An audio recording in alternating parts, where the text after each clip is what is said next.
ଯେତେବେଳେ ମାର୍ଚ୍ଚ ମାସ 29 ତାରିଖ ପରେ ଶନି ମୀନ ରାଶିକୁ ଚଳନ କରିବେ, ଉକ୍ତ ସମୟରେ ରାଷ୍ଟ୍ର ବିପ୍ଳବ ଏବଂ ରାଜାଙ୍କ ପ୍ରତି ବିପଦ ଏବଂ ଶାସନ ଭାର ପ୍ରତି ବିପଦ ଏବଂ ବାତ୍ୟା, ବନ୍ୟା ଇତ୍ୟାଦି ପ୍ରାକୃତିକ ଦୁର୍ବିପାକ ଏସବୁ ରହିବାର ଅନେକ ଉଦାହରଣ ରହିଛି। ଜୟ ଜଗନ୍ନାଥ। 2025 ବର୍ଷର ଜାନୁଆରୀ ମାସ 1 ତାରିଖ ନବବର୍ଷ ପରିପ୍ରେକ୍ଷୀରେ ସମସ୍ତ ଦର୍ଶକ ଦର୍ଶିକା ମାନଙ୍କୁ ମୁଁ ଅଭିନନ୍ଦନ ଜ୍ଞାପନ କରୁଛି। ବର୍ଷର ଆରମ୍ଭରେ ଧନୁରାଶି ଉତ୍ତରାଷାଢ଼ ନକ୍ଷତ୍ରକୁ ଧନୁ ଲଗ୍ନକୁ ନେଇ ବର୍ଷ ଆରମ୍ଭ ହୋଇଛି। ଏ ବର୍ଷ ଗ୍ରହ ସ୍ଥିତି ଅନୁସାରେ ଶନି କୁମ୍ଭ ରାଶିରେ ମାର୍ଚ୍ଚ ମାସ 29 ତାରିଖ ପର୍ଯ୍ୟନ୍ତ ରହିବେ ଏବଂ ବୃହସ୍ପତି ବୃଷ ରାଶିରେ ଅବସ୍ଥାନ କରିଛନ୍ତି, ଯାହାକି ମେ ମାସ 14 ତାରିଖ ପର୍ଯ୍ୟନ୍ତ ରହିବେ। ନିର୍ଣ୍ଣାୟକ ଗ୍ରହ 2 ଜଣ ସେମାନେ ପ୍ରାୟତଃ ପଜିଟିଭ୍ ଆଙ୍ଗେଲରେ ବର୍ତ୍ତମାନ ବର୍ଷା ଆରମ୍ଭ କରୁଛନ୍ତି। ବେସିକାଲି ଯେହେତୁ ଧନୁ ରାଶିକୁ ନେଇକି ବର୍ଷା ଆରମ୍ଭ କରୁଛନ୍ତି, ଧନୁ ରାଶି ଅନୁସାରେ ବର୍ତ୍ତମାନ ଶନି ତୃତୀୟସ୍ଥ ଏବଂ ଆପଣଙ୍କର ବୃହସ୍ପତି ଷଷ୍ଠସ୍ଥ। ଯଦି ଆମେ ଦେଖିବା ଆପଣଙ୍କର ଜ୍ୟୋତିଷଶାସ୍ତ୍ର ଅନୁସାରେ ମେ ମାସ 14 ତାରିଖ ଭିତରେ ସରକାରଙ୍କ ପ୍ରତି କିଛି ବି ଅସୁବିଧା ନାହିଁ, କିନ୍ତୁ ଯେତେବେଳେ ମାର୍ଚ୍ଚ ମାସ 29 ତାରିଖ ପରେ ଶନି ମୀନ ରାଶିକୁ ଚଳନ କରିବେ, ଉକ୍ତ ସମୟରେ ରାଷ୍ଟ୍ର ବିପ୍ଳବ ଏବଂ ରାଜାଙ୍କ ପ୍ରତି ବିପଦ ଏବଂ ଶାସନ ଭାର ପ୍ରତି ବିପଦ ଏବଂ ବାତ୍ୟା, ବନ୍ୟା ଇତ୍ୟାଦି ପ୍ରାକୃତିକ ଦୁର୍ବିପାକ ଏସବୁ ରହିବାର ଅନେକ ଉଦାହରଣ ରହିଛି। କାରଣ 29 ବର୍ଷ ପରେ ଶନି ମୀନ ରାଶିକୁ ଚଳନ କରିବେ। ମୀନ ରାଶିରେ ଶନି ଥିବା ସମୟରେ ମହାଭାରତ ଯୁଦ୍ଧ ହୋଇଥିଲା ଏବଂ ଅନେକ ଇତିହାସ ରହିଛି ଯେ ଶନି ମୀନ ରାଶିରେ ଥିବା ସମୟରେ ସମସ୍ୟା ଗୁଡ଼ିକ ପ୍ରାୟତଃ ଦେଶ, ରାଜ୍ୟ ଏବଂ ସାରା ପୃଥିବୀକୁ ଘେରି ରହିଥାଏ।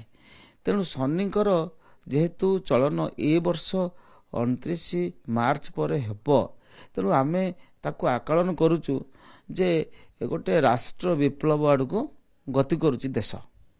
କିନ୍ତୁ ଗୌରବ ଏବଂ ଗୁରୁତ୍ୱର ବିଷୟ ଓଡ଼ିଶା ପାଇଁ ମାର୍ଚ୍ଚ ମାସ 29 ତାରିଖ ପରେ ଯାହା ଚଳନ ରହିବ ତାହା ପ୍ରାୟତଃ ଭଲ ରହିବ। କାରଣ କର୍କଟ ରାଶି ହେତୁ ତାହା ଭାଗ୍ୟ ସ୍ଥାନକୁ ଶନି ରହିବେ। ତେଣୁ ପ୍ରାୟ ଭାରତର ସବୁଠାରୁ ପୂର୍ବ ତଟୀୟ ରାଜ୍ୟଗୁଡ଼ିକ ଅଧିକ ପରିମାଣରେ ସେମାନେ ଶକ୍ତିମାନ ହେବେ ଏବଂ କେନ୍ଦ୍ର ସରକାରଙ୍କର ଆସ୍ଥାଭାଜନ ହେବେ।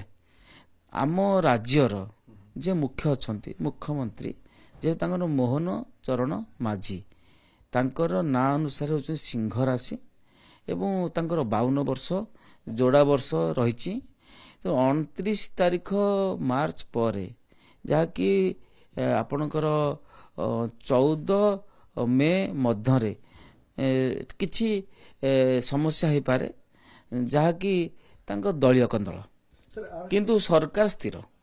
ଜୁନ ମାସ 29 ତାରିଖ ପରେ ଯେତେବେଳେ ରବି ଆଦ୍ରା ନକ୍ଷତ୍ରରେ ପ୍ରବେଶ କରିବେ, ଉକ୍ତ ସମୟରେ ଅପ୍ରାକୃତିକ ବର୍ଷା ବା ଅହେତୁକ ବର୍ଷା ହେତୁ ସେ ସମୟରେ ବନ୍ୟାର ପରିସ୍ଥିତି ସୃଷ୍ଟି ହେବ, ଯାହାକି ଅନେକ କ୍ଷୟକ୍ଷତି ହେବ। ଉକ୍ତ ସମୟରେ ପଶ୍ଚିମ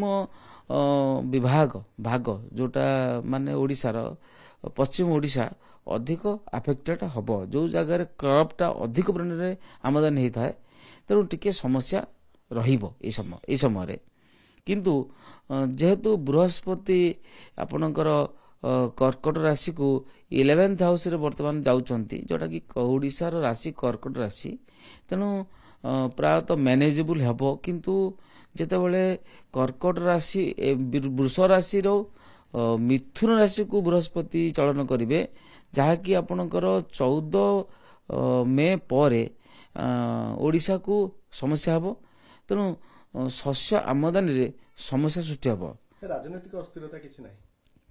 ଦଳୀୟ କନ୍ଦଳ, ଅନ୍ତର୍ନିହିତ ବ୍ୟାପାର ଏତେଟା ଗୁରୁତ୍ୱପୂର୍ଣ୍ଣ ନୁହେଁ। ତଥାପି ମଧ୍ୟ ଯେହେତୁ ଶନିଙ୍କର ଯେତେବେଳେ ଆସେ ସେତେବେଳେ ରାଜଗାଦି ଉପରେ ବିପଦ ଆସେ, ନଜର ଅଛି, ତେଣୁ ହେଇପାରେ। ତେଣୁ ସେଟା କିଛି ଗୁରୁତ୍ୱପୂର୍ଣ୍ଣ ନୁହେଁ।